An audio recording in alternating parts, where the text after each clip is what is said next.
The earth trembled beneath the marching feet of thousands of soldiers as two mighty forces prepared for a decisive clash.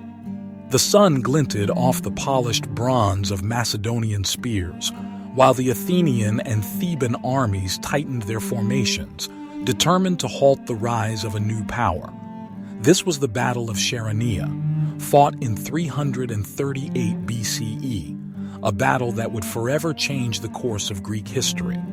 In a single, thunderous engagement, King Philip II of Macedon, alongside his son Alexander, crushed the last great resistance of the Greek city-states, paving the way for Macedonian dominance and the future conquests of Alexander the Great.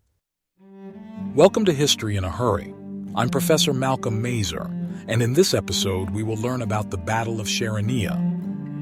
The battle was the culmination of years of tension between Macedon and the Greek city-states, particularly Athens and Thebes. By the mid-4th century BCE, Philip II had transformed Macedon from a fragmented kingdom into a formidable military power. He had introduced the sarissa, a long spear that gave his phalanx a deadly reach, and trained his army into a disciplined and adaptable force. His growing influence alarmed the Greek city-states, who saw him as a threat to their independence. In 340 BCE, Philip besieged the city of Perinthus, prompting Athens and Thebes to form an alliance against him. The conflict escalated into full-scale war, leading to the fateful confrontation at Chaeronea in central Greece. Philip's army, numbering around 30,000 infantry and 2,000 cavalry, was well-drilled and battle-hardened. Opposing him was the combined force of Athens and Thebes, along with smaller allied contingents, totaling roughly the same number of troops.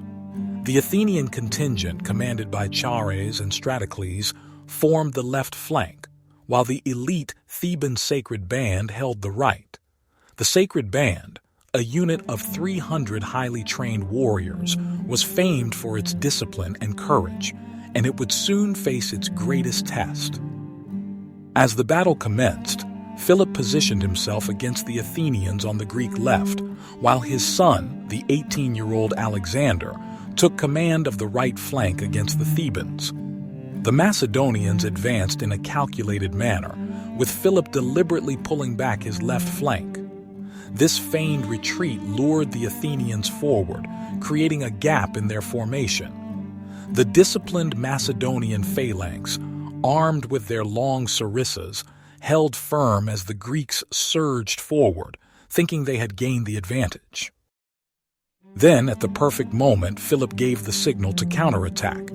His troops wheeled around and struck with precision, catching the overextended Athenians off guard. Chaos erupted in the Greek ranks as the disciplined Macedonian soldiers cut through their formations.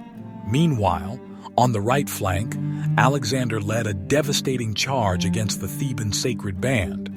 Fighting with the determination of a future conqueror, he personally spearheaded the assault, and after a fierce struggle, the Theban elite was annihilated to the last man.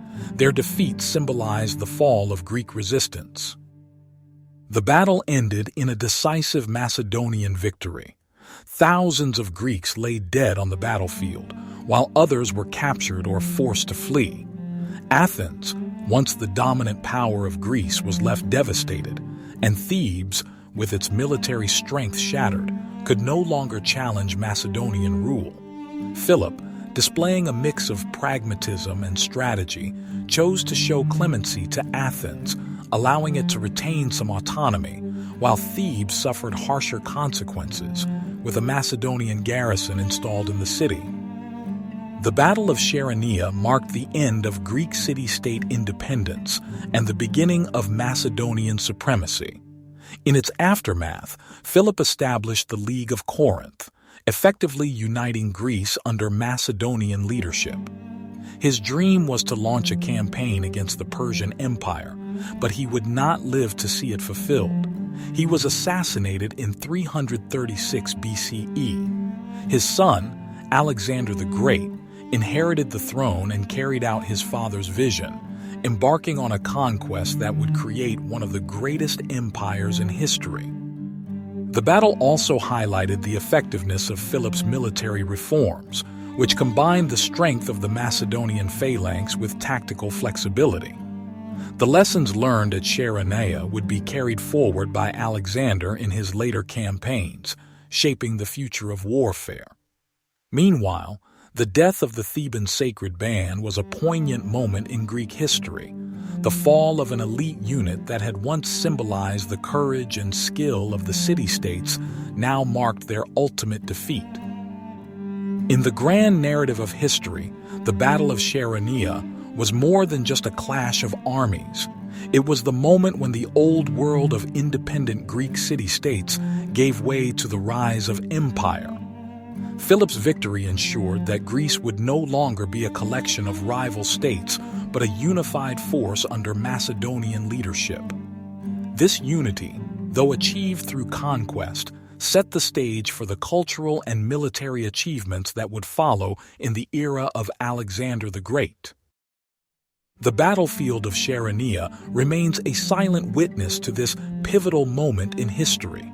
A monument, the Lion of Chaeronea, stands as a memorial to the fallen Theban warriors, a testament to their bravery in the face of an unstoppable force. Yet, their sacrifice could not change the course of history. Macedon had risen, and with it, a new age had begun, an age that would see the Greek world transformed forever.